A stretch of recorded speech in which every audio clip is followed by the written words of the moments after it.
Hello there, my name is Dr. Salim Javed and I'm an associate professor at the Department of Journalism and Mass Communication at Lingyas Lalita Devi Institute of Management and Sciences affiliated with Guru Govind Singh Indraprastha University. We have been talking about different topics under the series title called Understanding Cinema.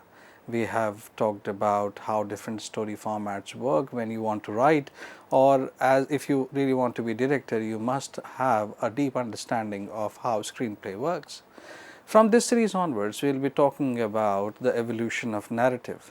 So, first we talked about writing, now we will talk about the journey, how it has progressed, the cinema as we know it today. Like the filmmaking journey that we must understand, what were the developments that took place prior to the coming of film per se. In the beginning, cinema is hardly 130 years old. In 2024, it's hardly 130 years old when it was first opened for the commercial screening in 1895. Now we really have to understand that why cinema became so important, why it was not earlier, what were the technological developments that actually helped cinema to develop. Not cinema, before that the motion picture camera. So, what were the developments that were responsible for the development of the motion picture camera? What was it that it took to reach up to the point that there was a need that we should be able to capture moment in motion, because before that the advancement of photography, we were able to capture the still of the moment. So to understand the journey of filmmaking, we must first understand the development that took place prior to the invention of filmmaking camera. What were the technological developments that led to the development of motion camera? What were the important milestones that helped shape the cinema as we know it today? To answer this, we really have to go back and understand the small steps that helped develop the image, the capturing of the image per se, and then how that one still image was translated into many images, and how those many images were played in a limited time space like 24 frame per second or 40 frame per second. So what it took, how we have progressed from still to moving images, that is what this is all about. And this lecture is also about one of the first narrator in terms of cinema, called George Méliès, and not only his films but his personal life, and how it shaped the very nature, how it has affected the very nature of filmmaking in the world. Now if you talk about the journey, how from mundane life we went from normal life to the still image, what were the developments. So the first development goes as early as Aristotle. Now Aristotle, at the time of Aristotle, it has been understood that if the beams of light when traveling through a small hole will create a picture. Now this is something really interesting, because light was everywhere, day and night light was there, but to put light to work, this is something interesting, that if the beams of light goes through a very small hole, it will create a picture. Obviously camera obscura was designed on this principle. So I'll be talking about camera obscura.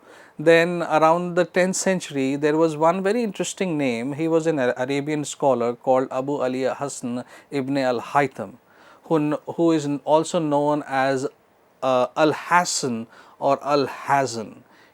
He interestingly provided a detailed description of the phenomena and instructions how to see a solar eclipse using camera obscura. Now this is this person called Abu Ali al-Hasan ibn al-Haytham, also known as Al-Hassan or Al-Hazan, is also considered as the father of modern optics. Now this is something very striking, because you know, from Aristotle long back to the 10th century, whereas Arabian scholar is talking about the optics, because both the things are important in the development of camera per se, and then the still camera in the development of motion picture camera. Because first you need to have a device which can actually do something with the images or pictures, and then you really have to have the optics. You know, the lenses, later on the lenses were formed on the basis of optics.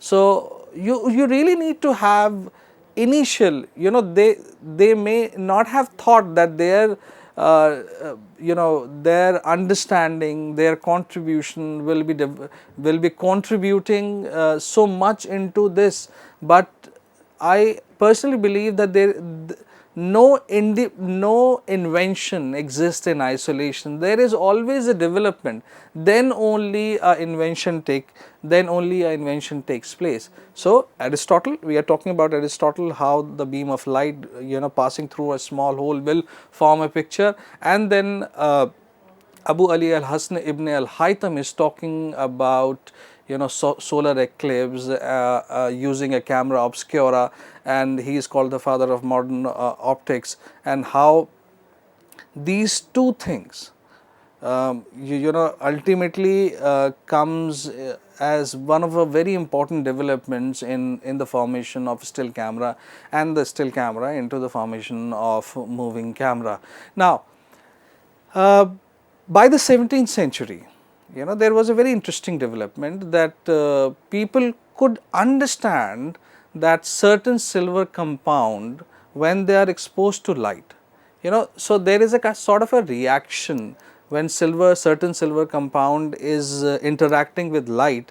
So there was a tendency of them getting dark, you know. So it was not very obvious, but somehow through experimentation different people got to know that this is what happens when you put certain silver compounds in light. Now there was one very interesting person called John Henrik Scholz. Now what he did, he actually put silver chloride and chalk into a jar, and then he put a stencil on that jar. So whatever shape was there on the jar, because silver compounds or silver chlorides were darkening, you know, due to the light. So when the stencil was put on the jar, so the portion that was exposed, you know, because of the stencil on the jar, when you put that in light, that portion used to get dark. Now if I put a stencil of a tree and I have silver chloride and chalk dust in the jar, so the shape of the tree will be there in the jar. But the problem was, as soon as I pick up that stencil, like of paper, suppose if I pick up that stencil, so that tree, the shape of that tree was there, but suddenly because the entire jar is exposed to light, so that stencil of that silhouette of the tree used to disappear. So we knew, because of John Henrik Scholz, that silver compound reacts with light, though it was discovered in 17th century, but John Henrik Scholz was able to, you know, give it some sort of a form, you know, stencil on a jar, you know, some sort of a form. So just he could not take it beyond this experimentation, beyond this silver chloride and chalk in a jar, and, you know, achieving the silhouette as long as it was in sun, but beyond that he was not able to take it. Then there is very interesting another very important person is Thomas Wedgwood. In the early 19th century, he was managed to create negative silhouette of leaves and insects. So from jar to silhouette of leaves and insects, but obviously the bitumen and everything, silver compounds and you know, so they were able to achieve to better extent, but not completely. So far we do not have our first permanent picture. So something like this, John Henrik Scholz, Thomas Wedgwood, before him Alhazen, before him Aristotle. So they are, you know, gradually contributing. But the man who achieved the first permanent picture was Joseph Nicéphore Niépce. Now, who is Joseph Nicéphore Niépce? He was a French inventor.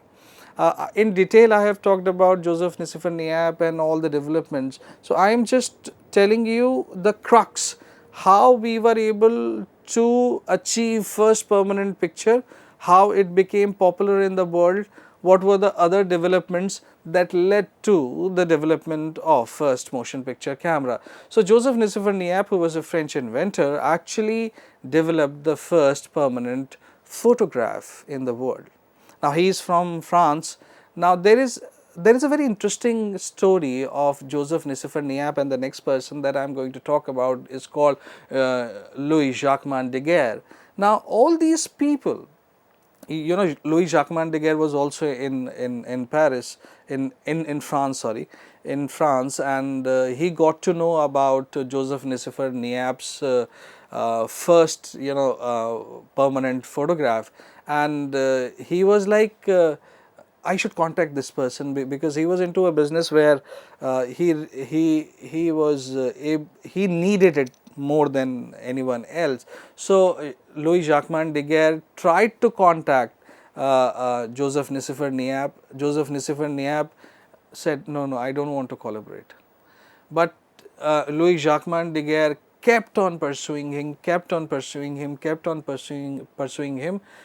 because Joseph Nicéphore Niépce put everything into the experimentation. He was in debt, lot of other things were there. So, finally, Joseph Nicéphore Niépce agreed to work with Louis Jacquemin Daguerre. So, they started working in collaboration, but unfortunately, when they were working together, Joseph Nicéphore Niépce and Louis Jacquemin Daguerre, when they were working together, Joseph Nicéphore Niépce died, and Louis Jacquemin Daguerre kept on you know, experimenting, though first permanent image was there, but he wanted to make it more accessible, more practical, more you know, more people friendly, you know, because at that point of time exposure time was so much, though that problem remains with the Daguerre type also, but at least it is slightly more convenient. So, after the death of Joseph Nicéphore Niépce, Jacquemin Daguerre kept on experimenting at his own also, and finally after his death, first together, then death, then after the death alone, Louis Jacquemin Daguerre was able to achieve his style, which is like one of the first styles in the world, is called Daguerre type technique. Now, when he announced it in front of the French Academy of Science on January 7, 1839, you know, it was a technological marvel in the world. Now people could actually get themselves clicked. You know, obviously, the time was short as compared to appointing a painter to make your painting. So, sitting for 7-8 hours like this was at least feasible in terms of hiring a painter and ask him, and you know, you come and sit for few hours. So, he is there to sketch it and then paint it. So, you know that if I go for one day, my portrait will be there. So, Daguerre type process is one of the world's first photo development or photography technique, which became popular across the world. You know, as soon as it was announced, so it reached to maximum ports, because that was the fastest route.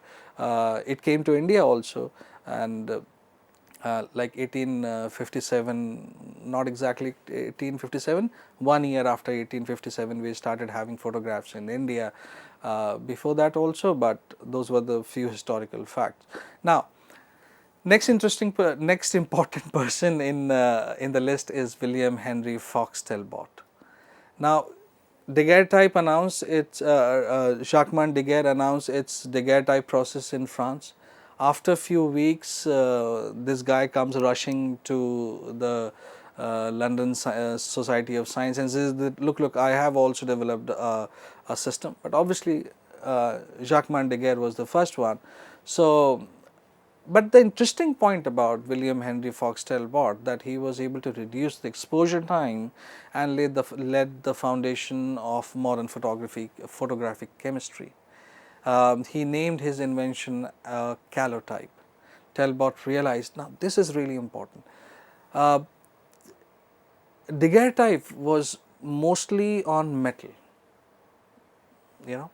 So, William Henry Fox-Talbot is the first one who realized the value of having photographs in a paper rather than having it on metal. Now, today if there is a need to print the photograph, it's on paper. So, we are printing photographs on paper because of William Henry Fox-Talbot.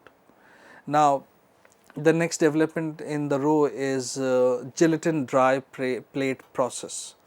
Now, gelatin dry plate process actually fastened the procedure of taking a photograph, which was developed by Frederick Scott Archer and Gustav Lee Gray.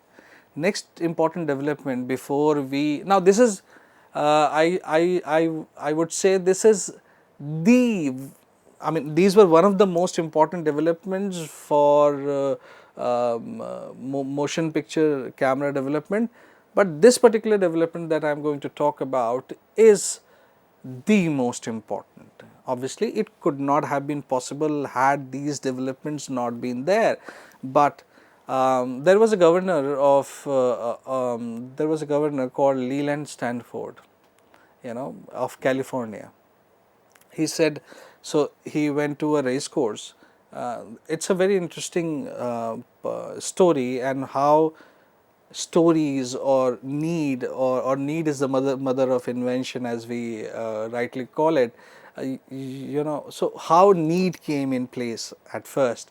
So, Leland Stanford was the governor of California, and he went to a race course, and his friend, you know, there was a conversation going on, and he said, okay, do you wonder that if when the horse is trotting or running or galloping, at some point of time all the four legs of the horse are there in the air?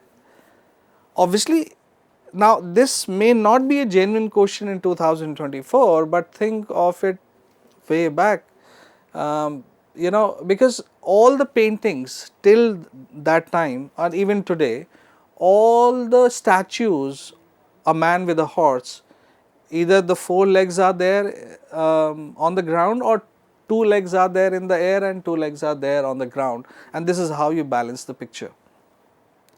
But the visual comprehension of all the legs in the air at some point of time when the horse is running was beyond comprehension, you know. What you have not witnessed, what you have not experienced, how can you even think about that? It has to be a wild imagination. So, the bet was there, that is why Leland Stanford's bet and him hiring Edward Muybridge. Now, who is Edward Muybridge? Now, Edward Muybridge was one of the most prominent portrait photographers of that time.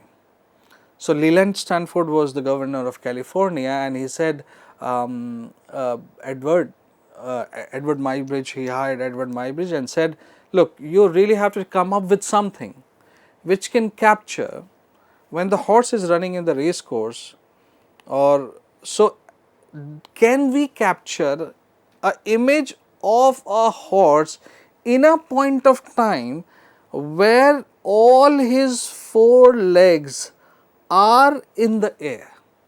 So, Edward Muybridge said, yes, we can, but there is a very interesting story of Edward Muybridge also, which I have talked about earlier. This is, I am just recapitulating so that I can start the journey of moving camera, and then I can talk about then I can talk about Georges Méliès.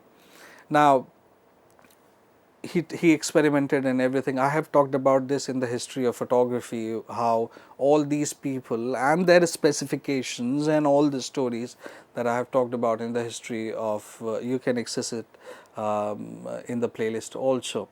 Now, Edward Muybridge came up with a device called zoopraxiscope. Now, this device called zoopraxiscope is a device that uses counter rotating disc to project images. Now, this is really important. So, there is a counter rotating disc to project images in a successive and sequential pattern. Now, this is really important, like you have magic lantern, there is an image, it is on glass, you can blow it you can blow it off and have it on a wall. So, that was there, but successive images in a sequential pattern, and you are able to project it because of a counter rotating disc. Now, this is the strength of zoopraxiscope, which was developed by Edward Muybridge and technically commissioned by Leland Stanford. Now, for the first time we are talking about the persistence of vision. This is for the first time. I mean, during my lecture I have not talked about the persistence of vision so far, but with the advent of, or with the making of zoopraxiscope, where there is a counter rotating disc where successive and sequential images can be played at a particular speed, whatever speed that was decided, when we make our AV projects. So, this was also a very important exercise for us when we were in college, that we had to tell our stories, we had to tell our story through images. So, that comes in audiovisual production. Audiovisual production is this also, but we were doing it with the still images, story, and how you play it, things like so. And interesting thing was that it was live. So, we were changing the images, story was happening, we recorded the track, and the external examiner was was there to observe how effectively we are able to not only convey but coordinate also. Now, when these things were combined, the impression of motion on screen was somehow generated. So far, now zoopraxiscope was like the Sacramento and the capturing of horse trotting in front of the wide screen. 12 cameras were set, only 11 worked, and fortunately there was one particular image in which all the 4 hooves of the horse was there in the air. Now, the next development was of or by Etienne Jules Murray, he made a device, and his device is called chronophotographic gun. And the interesting point about this chronophotographic gun was that it was able to capture 12 shots, 12 consecutive shots. So, if you have to take a picture of me, so if you have one click, it will be like maybe here. But if you take 12 shots of me in one shot, so maybe it will be like 1, 2, 3, 4, 5, 6, 7, 8, 9, 10, 11, 12. So, when I play it at a successive and sequential pattern, now the sequential pattern is there in chronophotographic gun.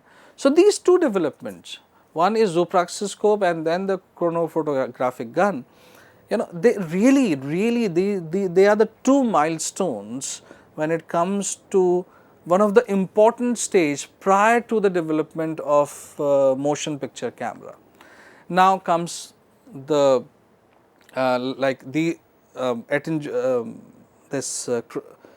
zoopraxiscope was there, chronophotographic gun was there, and now you must have heard a name called Thomas Alva Edison or Thomas Edison. Now, he is the one who employed one of he hides one person called William Kennedy Laurie Dixon. Now, William Kennedy Laurie Dixon was hired by Thomas Alva Edison, and William Kennedy Laurie Dixon knew all the developments prior to him. He knew about chronophotographic gun, he knew about zoopraxiscope, he knew about William Henry Fox Talbot's experiment, Frederick Scott Archer and Gustav Lee's experiment. So, he knew who has done what, who has failed where, from where I have to start. So, technically he did review of literature.